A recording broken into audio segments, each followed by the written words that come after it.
Down Gagan, then Rutherford with the shot. O'Neill got the block on it, saved it, cleared away then by Tracy. And just here the clash came, and that was deemed to be a foul on Alan O'Neill. The foot was too high, so the fact that the ball ended up in the back of the net means nothing. Well, conditions certainly against the best of football, but nonetheless it's a game with plenty riding on it, and a game that's got its moments of excitement. O'Neill taking the free kick. Everston and Mullen.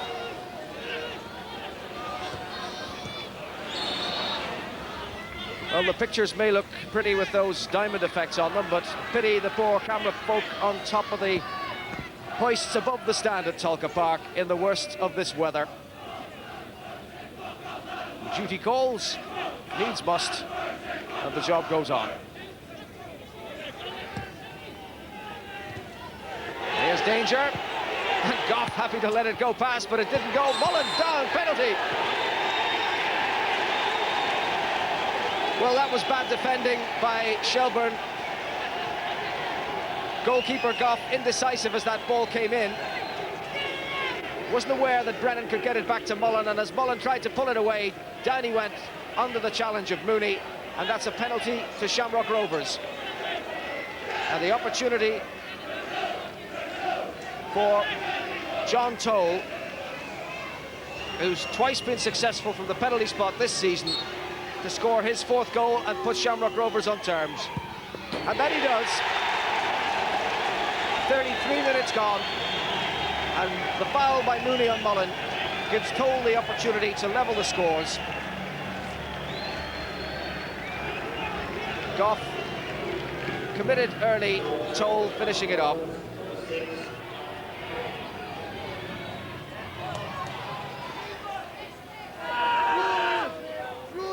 Back to O'Neill by Curtis. Brazil. Miss kick. Throw to Shelbourne. We're now well into added time at the end of the first half.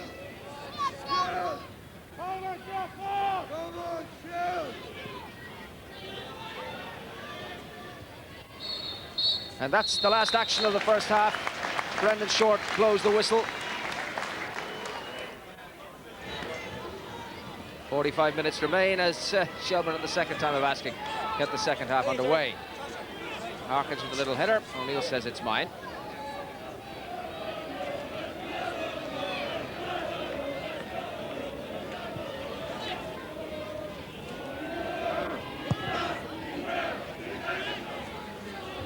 One by Costello. Forward by Toll. One by Duffy. In went O'Dowd. It's Everston now against Dunn. Shelbourne man the winner, and he's got himself, well, a problem because it rebounded from him, from Everston, as he attempted to clear, and it's the first corner of the second half, and it's the Shamrock Rovers, and it's Terry Everston with it. They didn't pick up the run by Tracy, but now Gagan has beaten Gino Brazil in the air. Rutherford is free in the left if he can spot him. Spot him he has, but the pass was poor. Oh, O'Neill's given it straight to Rutherford. Harkins is there as well. Rolled back for him, but really poor final pass by Shelbourne on two occasions. And a goal kick is what comes out of it. They really were the architects of their own misfortune there. They had a gilt-edged opportunity. First it was Gagan's attempted pass to Rutherford that was all wrong. This just wasn't good enough. But then what about O'Neill when he tried to clear it? Giving it straight to Rutherford, who did well to get into the position in the first place, but then having got the ball back, and with Harkins available, the final pass yet again was poor.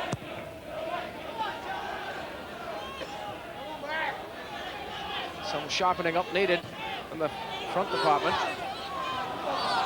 And here's Thomas Dunn with the shots. Attempting to show the front men how. Still the rain cascading down on Tulka Park.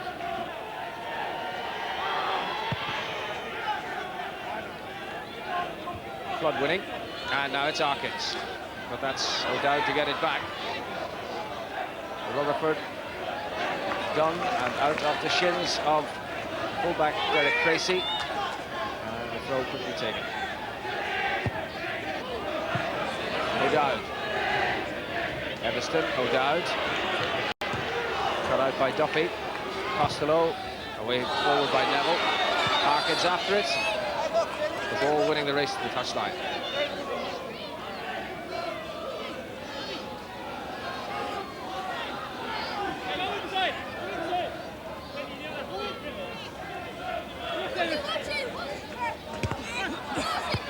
Rutherford, Harkins, Costello, Hagan, and Harkins again. Good block, but it's come to Mooney. Still it's Brian Mooney round Mullen, and it's there! Brian Mooney makes it 2.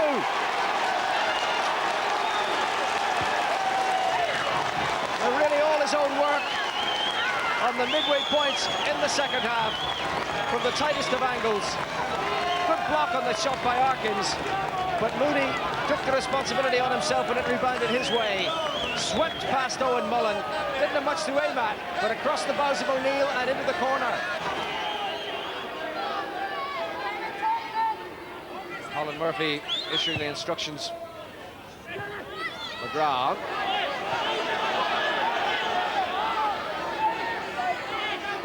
Rutherford back at left back. And Harkins, well, he was penalised, I have to say. I think Paul Whelan sold him that one. The Rovers have got their free kick. Shelbourne defending. Brian Mooney now. He's had a good game too. Gagan. Mooney. Off goes Harkins.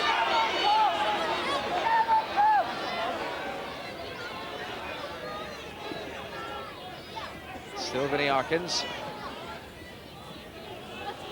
Now Duffy. Rutherford.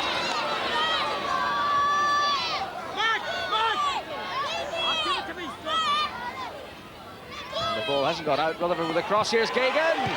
Oh, he's done it! And that long, barren spell is ended against the club he scored all those goals for last season. Not since the 16th of September has Stephen Gagan found the net, which is a gap of some 13 games. But Rutherford, who refused to let this be a dying cause, followed it to the line, crossed, and Gagan was there to finish it off and surely secure the points for Shelbourne. Cross, Brazil. Neville getting it away. O'Dowd. Back for Curtis. Up and away by Smith, then goes Curtis again. It's a free kick. Get that challenge by Flood on Curtis. Oh, and O'Dowd. Very nearly.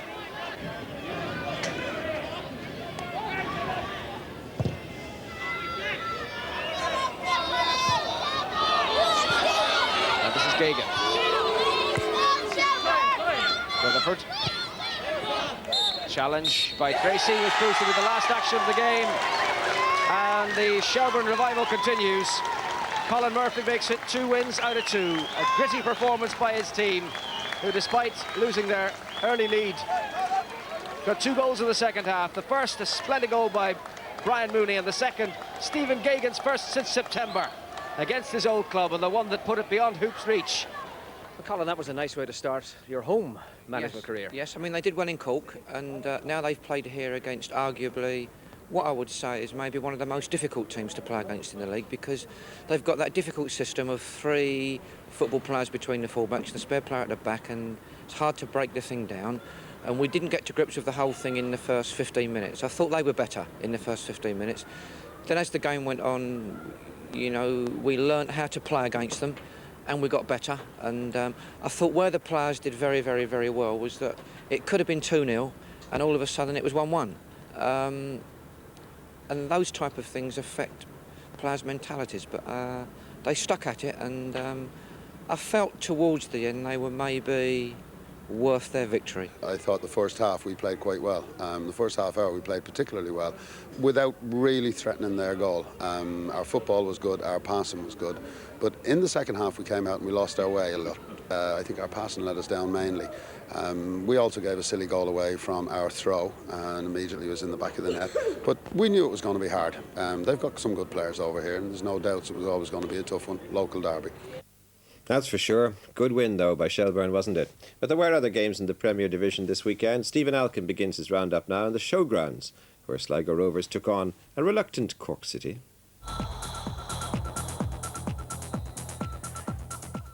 It took Cork City just 47 seconds to take the lead as Caulfield's header put Pat Morley in and his snapshot caught Mark McLean napping. Declan Daly's header forced McLean into error again. And John Caulfield got one of the easiest goals he's likely to score this season. 4 minutes later, and John Kenny's first goal in 3 months brought Sligo right back into the game.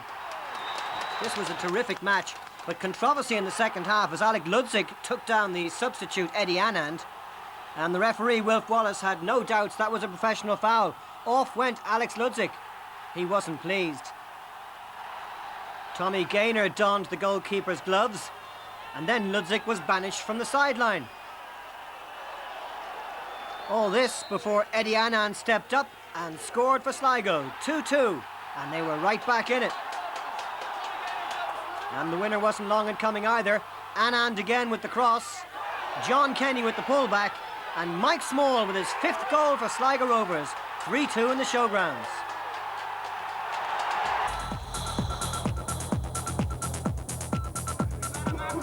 Not quite so exciting down in St Coleman's Park, where Garrett Beattie's 18th minute corner kick found the head of Ricky O'Flaherty. 1-0 to Galway. And they were to double their advantage early in the second half. Philip Long taking an age to clear the ball, and there was Billy Cleary following up to score.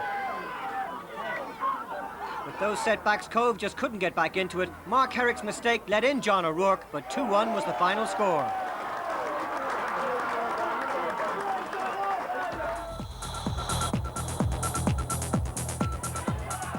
And so to this afternoon's game in Brandywell, where Derry City took the lead through their new signing Harry McCourt. He certainly is the new kid in the block now. His 3rd goal, and what a finish it was, through the hands of Van Boxtel and in at the far post.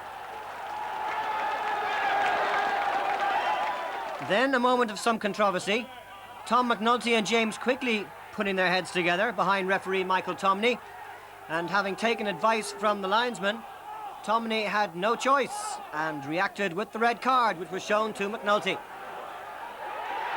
That should see him having a New Year's break.